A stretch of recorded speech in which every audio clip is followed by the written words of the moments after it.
Hey guys, welcome to another lesson of Pro Teacher Dupe. Today I have with me Ian. Hello. And today we're going over What If Avengers Disassembled. Funny thing about this What If is it happens after the event happened. Wait, what? This What If deals with the aftermath and then gives us an alternate telling of how the events went. I see. Hold on, come on. I'm like, usually a what if is written after, but I see what you mean. Yeah, we open up with a summary of what happened. Lepresti's artwork is gorgeous, isn't it? Bad stuff happened. Oh, but look at it. Look at Carol here. Pretty solid. Pretty solid. This is back when she was still Warbird. Wait, that's not Miss Marvel? Or Miss Marvel. No, I think this was right before she took back the title of Miss Marvel, so she was still Warbird. Remember, she didn't become Miss Marvel again until after House of M. Interesting. Because that's the costume she had for her Miss Marvel series. But that was also the Warbird costume. Ah. But basically the whole thing is that Hank is trying to look into about what happened. If your investigation is mostly about recovering information, what do you need me for, Dr. McCoy? Well, I can't lift that slab now, can I? Basically, I was asking, what if Scarlet Witch hadn't acted alone? Like, am I done with this? Oh yes, you can drop it. Do you really think there's anything else to find? As an active Avenger, I was always concerned with thorough case logging. Will you pick up that Ultron head near you? We have the same unfortunate tendencies as ordinary law enforcement once they have a perpetrator to hang the crime on. They look no further. Careful for booby traps. Ah! That's why I asked Tony to leave the site untouched. Try to find one that doesn't do that. Yeah! Okay, that's funny, isn't it? She gets stabbed and then she's like, yeah. I miss Carol like this, don't you? I mean, I was never the biggest Carol reader, but I do miss Carol when she wasn't whatever she turned into. Did you see any more parts of the Vision? I think Jennifer threw him over near the kitchen. Thanks. Hopefully the computer logs will cover this part. I don't think Vision came with a black box. More summary of what happens. Again, a lot of this is a summary and condensing of what had happened beforehand. So he's repeating a lot of the events that Lepresti's repeating a lot of the events, but then Spidey's there. You know how much of these things cost, Hank? Dag! Sorry, Spider-Man. I thought someone was pulling a trigger. Or worse, paparazzi were at work. Hey, he is being a paparazzi now. No, I'm not. I just want to take photos just for myself. I never get to do that.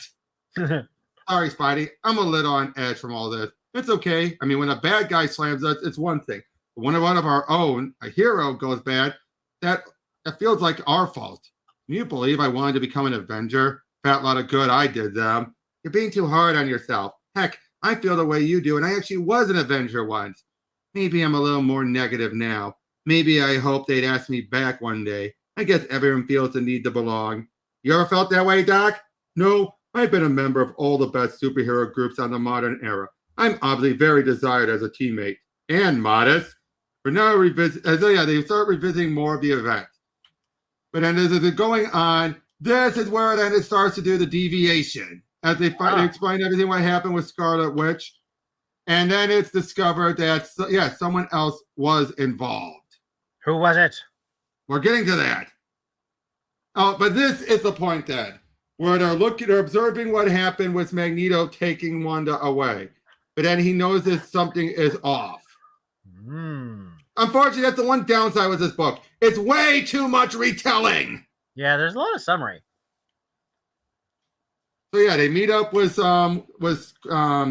Pietro, but when they go meet up with Doctor Strange, here's where it diverges now. Turns out that wasn't Doctor Strange that stopped her. Who was it? Well, we're getting that. Turns out Strange had been busy this whole time. Was it Chameleon? No. And look, we see this one bit. Turned out he was an illusion by Wanda. Especially when you have this, like, there's no such thing as chaos magic. Taking that one line better said that everyone had a problem with, because it goes against everything Kurt Busiek and George Perez set up, and says, of course there's chaos magic. It's too dangerous for most of us for the obvious reason. It's chaotic. you can't trace the repercussion of it that easily. I wouldn't have used the Eye of Agamotto for that. So in other words, Parker is poking fun at all the plot holes that Bendis created. Oops. So they basically realized it was all an illusion by Wanda. Turned out the other person that worked with him, well, if you actually read some of the other books, turns out there was someone else that they were, for a moment, pairing up Wanda with that went absolutely nowhere. And it ended up being Captain America.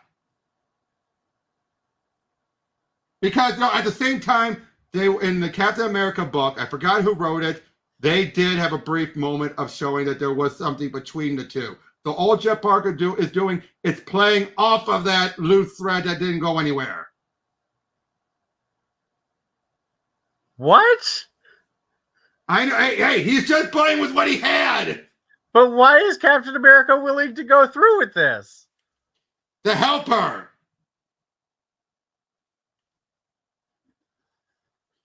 And thus they meet up with Magneto, who again had no idea about what. Actually, no, he knew what was going on. So of course he's going to help. Because basically, in other words, they want to just do what's best for Wanda.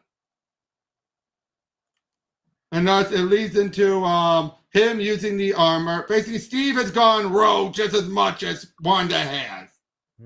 Because he loves her that much. And thus it eventually leads into showing that she could undo all this. That was the plan. The plan was to try and get things back. And then use it to change the world to end all the world's suffering. And he says, like, as Steve and I grew close, he learned more about me and realized we could make it happen. In the right hands, chaos magic is a powerful tool, but it requires noble sacrifice. Wars always does. What? I am not convinced that this makes sense with Steve's character. Again, I think Wanda ended up manipulating him. But I feel like that should be explicit. Yeah. So as Wanda is further going more and more unhinged until eventually Rogue tries to grab her, take some of her powers, but unfortunately because she's not gaining that much control, unfortunately it caused a lot of the heroes to just be disappeared because of the magic. And then because eventually the two disappear, was no way of undoing it all. And that's the whole point of this was to say to Hank, he should have left well enough alone. Probably should have. Yep. I don't buy it. I don't buy that. It was good until that point. I did like a lot of the undoing, but like I said, I think he was just dealing with the card he felt he was dealt, which was that was one of the lingering plot threads that never went anywhere. So they decided to keep that as, hey, that actually happened in the main event. So what if we just further play with it?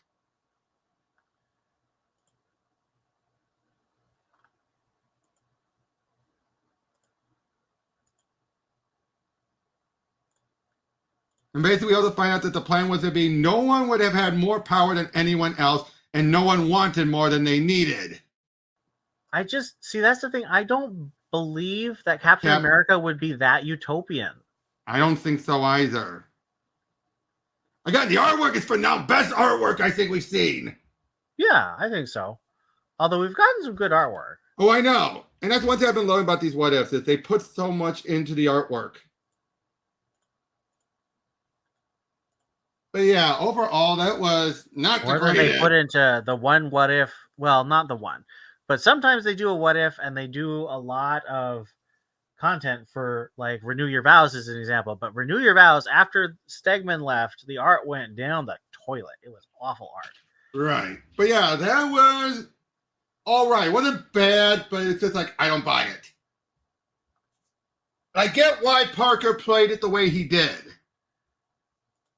I suppose. I don't know. I'm just... Again, he was utilizing all the other tie-in books for the what if, which I do give him props for that. Most people wouldn't have done that. He utilized what was left for him. But yeah, you know what? Do you want to cover Civil War in the same video? Because it shows something similar. Not Sure. exact, but better. Sure. All right, then. This one's Ed Brubaker. Civil War. Alongside with Kevin Grievous and Christos Gage. Wait. Why are there two writers? Is it more than one story? Yeah. Oh, okay. It's the Underworld guy, now working for the Brightwisers guy. Yep. Well, it turns out Ed Brubaker just does the bookend. Basically, we didn't get what if Captain America led all the heroes against the registration, and what if Iron Man lost the Civil War? Ah. And this one here, the bookends is a nod to Frank Miller when during his What If, where the Watchers showed him what could have happened. So basically, this is what Tony is wanting. He's wanting what could have done differently. He wishes things have gone better. He wishes things have gone better. So in this version, we see that Extremis killed Tony. Thus, Tony was never on anyone's side, which ended up leading Steve to be the one to fight for the heroes. Huh. Unfortunately, though, he would call out stuff, like, look at our track record. They're not listening. So he then stormed out, but pointing us out like, no disrespect. But where was government protection when Namor invaded New York with the hordes of Atlantis? Or when Galactus came to destroy the planet? Where were you during the Kree-Skrull War, the Onslaught incident, the King invasion?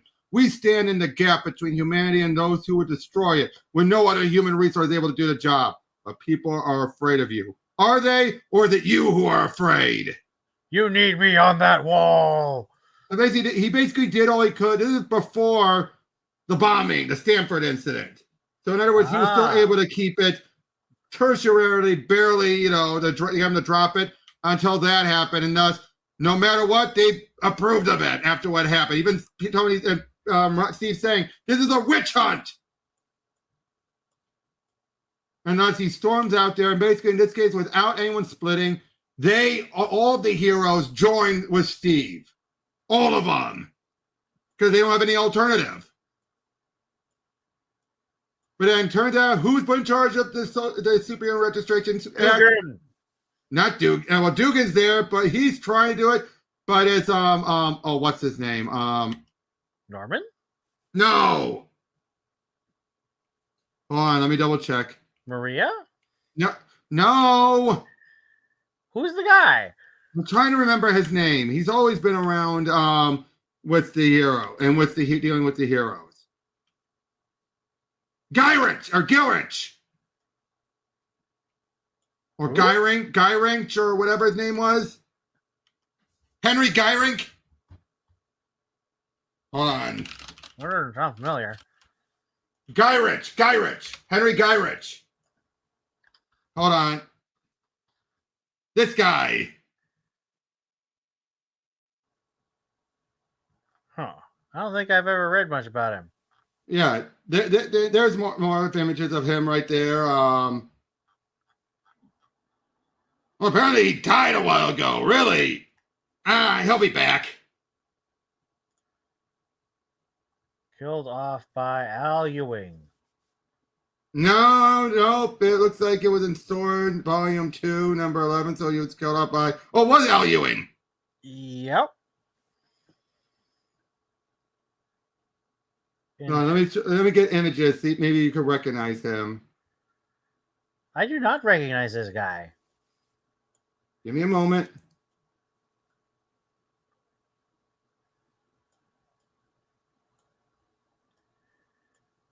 Not at all? No. He's not like Victoria Hand, where I actually know her, even though she was only around for like 5 years. Here, an image like that. This guy's always been like one of the go-to scumbag humans. Normals. He must be in... Well, I mean, it looks like he's in a lot of Avengers stuff, and I deliberately don't read Avengers stuff. So... He's also appeared in other stuff, like Hulk and all that. I also don't read Hulk. And he's been in X-Men. X-Men, I've only read the, normie stuff. Okay, but anyway, he's now the one who's also in charge, along with Dugan. So, of course, all the Avengers are ready to attack, but he's utilizing what Tony kept fearing was the options. The Sentinels now attacking supers as well as mutants. See, Tony was right. Yep. Sue and Spidey get killed off. What? Yeah. That's not cool. Yep. And then a bomb goes off, and unfortunately, now I love this. Like, who is he? Just some guy. Nobody important. Uncool. Uncool. Also, Daredevil and Stature also died. I thought Stature. Who is the big guy? Goliath? Was that who died? Goliath died. He hasn't died yet. Oh, okay. But basically, now they're introducing the Sentinel One Strike Force. Oh boy, this is getting worse. Yep, it's getting worse and worse. And then he utilizes his own armor, the Patriot armor. Why do they always do that? This was actually the first time we ever saw it. Even before before Norman. Yeah. Oh, interesting. So yeah, they're doing what they can. Unfortunately, then they realize, like, stand down. They're just SHIELD kids. And that's it. They have all the villains get involved, and then they try to help stop it because the villains had no restraints. So the heroes keep on trying to help. Unfortunately, and then they bring about the clones of Thor. And even Thor is like, and Tony's like, wait a minute. I only did that to discern whether or not Thor was what he claimed to be, a mythological god. Now see what your brave new world has wrought. And thus they wipe everyone out. Thou art no Thor. And even Rhodey's trying to tell him, like, pull back. Why? We're winning. Then Rhodey tries to make a meet up with Cap. Unfortunately, it was a trap, and they're all taken out. Oh boy, taken out like dead or just captured? No, dead. Although they claim that Steve escaped, so he can keep on trying to find him, and thus he can run for president. Basically, Maria is the one who threw Rhodey under the bus. Why? Because she agreed with Gyrick. Well, yeah, I mean, she was pro-registration in the original. Yeah, so in this case, they basically now say, like, well, I love it. It's like, still, whatever he might have done, Jim was right. So was Cap. It didn't have to go this far. Maybe next time we can afford to listen. To which then Tony feels like, so I did the right thing. But then he's shown another version, which was that one moment where they were about the big first fight. In this case, he decided to be honest instead. Instead of just simply saying, like, oh, just listen. It's like, Steve, thank you for doing this. Like I said, I believe in what I'm doing, but I want to be sure I'm doing it the right way. I need someone I trust to make sure I am. I need your help. So because he didn't do it, he doesn't zap him. Let's talk. Unfortunately, one guy gets overzealous, releases Chlor, and it's like, negative, put him away. We might have a slight problem there. What the? Thor? Oh, hell, that's not Thor. It's a clone. And it looks like he's out of control. Now, in this case, going with what Tony said, he said he would have taken the hit, which he did. He was ready to die, but Cap helps him. They stop Chlor. It just doesn't stop the war, but it leads to a stalemate. And then they actually talk. And he actually brings up some moments from other events where he says, like, he said, like, no one should be trusted with that type of power. But you can. I'm sorry. Steve, you stood with me when we confronted the Young Avengers and told them they either had to quit or submit to training and using their powers. You don't disagree with the philosophy behind the Registration Act. You disagree with the government being the one to administer it. So you do it. I don't think I'm any more qualified than, oh, please, Cap. You're pretty much the only person in the whole world everyone would trust with their real name. Let's take the government out of this. Make the Avengers responsible for policing our own. We'll consult the government, work with them the way we always have. We'll train young heroes in the use of their talents and make sure active heroes use their powers responsibly. But at the end of the day, superhuman identities would remain secret, known only to you. Steve, it's the only way I can think to end this without blood. And he even said, like, what if I'm impersonating or mind control? Then make regular mental checks. And thus they say, like, you really think the government will allow it? So basically, he drops the bomb, throws everyone in the White House and Maria into a tizzy, and then they basically realize this is the best thing to do. And even the whole idea, like, Times like this, I can see what Churchill meant when he said democracy is the worst form of government, except for all the others. And thus, things went very well, perfectly fine, the way they were. Everything was fine. It's like the Avengers have been the strongest they've ever been. And he even says, like, Tony, I'm glad we worked things out. So am I. And of course, Tony is now completely a wreck. Sad. Like, yes, I've always found it both beautiful and terrible. How one decision, one small difference can change so much. I suppose nothing is truly insignificant. The laws of cause and effect.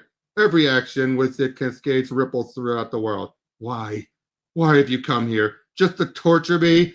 I am here to mark a great passage and to pay tribute. You see, I can do what you dream of, Tony Stark. But in other words, he's the true futurist because he can see the future. So how was that one? That was probably the best one, right? Showing both the worst case scenario and the best case scenario. I kind of like it. I like it better than, you remember in Secret Wars they did that Civil War world. Yep. I always felt like that was way under thought through, underbaked. This was a lot better than that. Yeah. As like one of the few people who is still on Tony's side. Really? Oh yes, I'm still on Tony's side. Have always been and always will be. I appreciate that the worst case scenario showed that Tony had very valid points. Yeah, so in anyone else's hands, it could have been a disaster. It absolutely would have. Making it clear, it was going to happen regardless. Right. And thus, Tony needed to be the one driving the ship, or it would have been a disaster for everyone. But, let's be honest, the other one showed the best case where Tony had just shut up and actually talked it out. So, did it explain why Tony was willing to do that? Like, it was just a case. It was just the divergent here, was just simply decided to be more honest. That was it. One small decision. One small decision. So, yeah, and what did you think about the artwork on all of these? Captain America looked a little beefy. Not quite. You mean on the second story? On the second story? No, that's what I'm talking about. He like keep going a little bit more. Like there's this one where he's just standing there and it's just like, yeah, right there. Like, what is up with his chest? He's a barrel chest. Very. Like I can say though, I wish this is the ending we got. I mean, it's like Christos. It's Christos Gage. You know, he observed everything and realized what was the best case. And I love how they brought up the Young Avengers part, saying now, yeah, Cap, this goes against what you were saying, Young Avengers. Then he realized, oh, it was because of the government being involved, not the principal. Ah. I like that because that is true. He did tell the Young Avengers, train or quit.